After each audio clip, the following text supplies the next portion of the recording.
वृंदावन में श्री कृष्ण जी की एक अनन्य भक्त रहती थी। उनका नाम कांताबाई था। वह कृष्ण जी को लल्ला बुलाती, रोज उनकी सेवा करती, नहला धुलाकर भोग लगाकर उनके पास बैठ खूब बातें करती, खूब लाड़ करती। मजाल की कभी उनको जरा सी भी तकलीफ आ जाए। एक दिन कांताबाई अपने लल्ला का सब काम कर उसे विश्राम करवा खुद भी विश्राम करने लगी।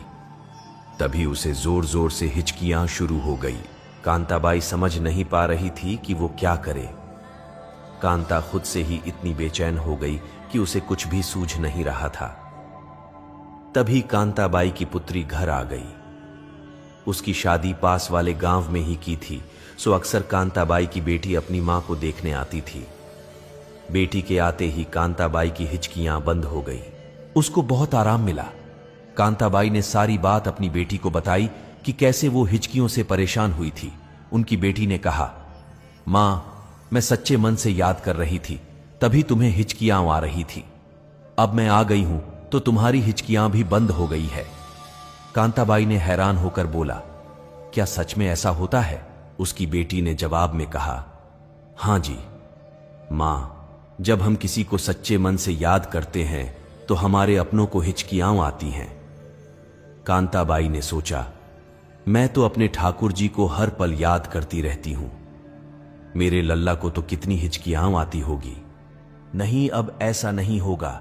मैं अपने लल्ला को याद नहीं करूंगी, ना ही परेशान करूंगी। उसी दिन से कांताबाई ने लल्ला को याद करना छोड़ दिया। अपनी पुत्री को लल्ला को देकर खुद को दूसरे कामों में खुद को व्यस्त कर लिया। सच में लल्ला को याद ना किया। देखते ही देखते कई सप्ताह बीत गए। एक दिन कांताबाई सो रही थी कि उसके लल्ला यानी खुद ठाकुर जी उसके सपनों में आई और उसके पैरों के पास आकर बैठ गए। खुशी के आंसुओं के साथ वो रोने लगते हैं।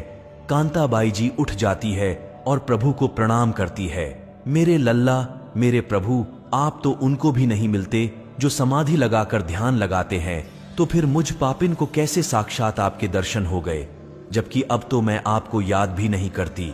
कृष्ण जी ने मुस्कुराते हुए कहा, मां, जब भी कोई मुझे याद करता है तो उसके पीछे उसका स्वार्थ होता है, या कोई साधु जिसको मुक्ति पाने का स्वार्थ छुपा होता है। लेकिन धन्य हो मां तुम, जिसने ये सोचकर याद करना छोड़ दिया कि मेरे लल्ला को हिचकियां आती होगी। मेरी इतनी परवाह करने वाली मां भक्त पहली बार देखी है। उन्होंने कांताबाई को वैकुंठ में स्थान पाने का आशीष दिया। ठाकुर जी केवल आपके प्रेम और भाव के भूखे होते हैं।